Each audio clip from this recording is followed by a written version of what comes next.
So my hide's tied in here. I've got the two edges tied in, and then I can start pulling on it myself and pulling and stretching it. So I can get all my weight into it and pull it with my hands and get all the stretch into it. This hide's still pretty slippery, so my knots are slipping a little bit, but the more it dries, the more we're grabbing the corners and the more you can stretch it. So that hide's coming now. I'll just tie the next corner up, which is this one, and do the same thing. Then you just rotate your hide and keep it rotating as you're stretching it. You can stretch it for 5 or 10 minutes, then let it sit for a half hour, 20 minutes, depending how hot it is. The hotter it is, the less time you can let it sit, because once it starts drying and setting up, if you're not stretching it, you're going to get hard spots. Then you're going to have to go over and stretch it again.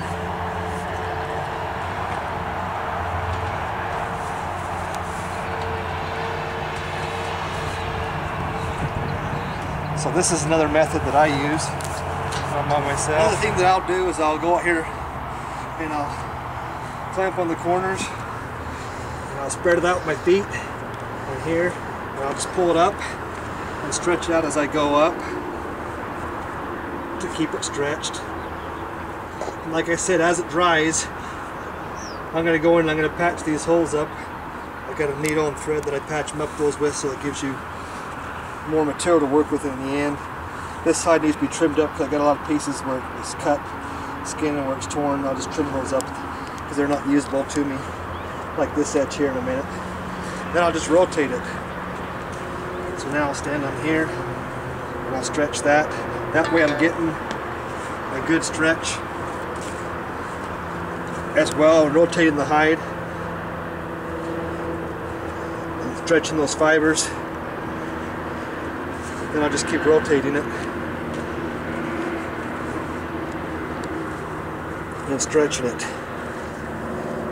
So you'll stretch it, like I said, for about 5 minutes or so. Then you can let it, depending on how hot it is, you can let it sit for a while and come back to it. Sometimes I'll just sit down and walk my feet in the middle. Right through here, the rump is the thickest part, so I'll put my feet in there and push them out and stretch it, work it, clamp it again. Then I can just sit here and do the same thing, put my feet in, stretch it. You just want to keep it stretched and moving as it's drying. If you don't, then you end up with a hard hide. You'll have raw hide again. You'll have to start the process again. You know when you're done stretching it when you can put it up to your cheek and there's no moisture in it, because your hands will get used to it and you'll think it's dry, but you'll put it up to your cheek and you can still feel it's a little cold, a little damp, and that way you know you still have moisture in it. What I'll do is, if I'm not done, I have a full-time job, and so I do this on the weekends or nights after work, and so if it's not done and I'm ready to be done for the day, I'll roll it up and I'll put it in a garbage sack and seal it up so it stays in there and it's not drying out and getting hard.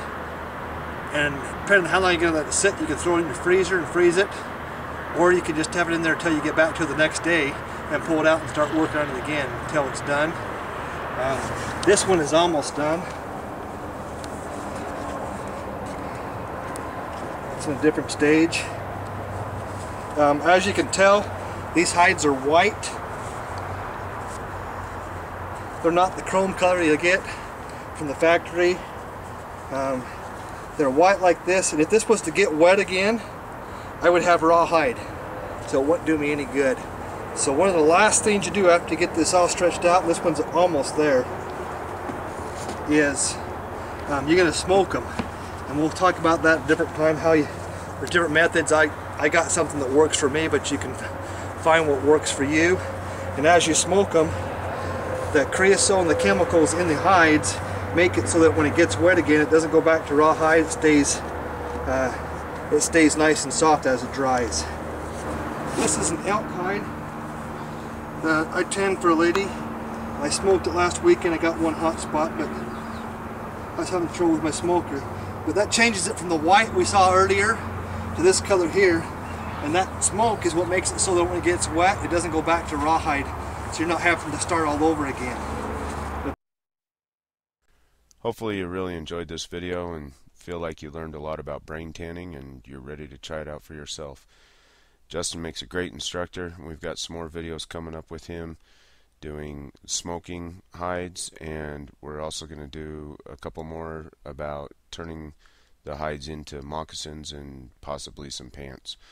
So keep an eye out. We'll have more stuff coming out on survivaltrainingcenter.com, and we'll be posting them here on YouTube. Thanks.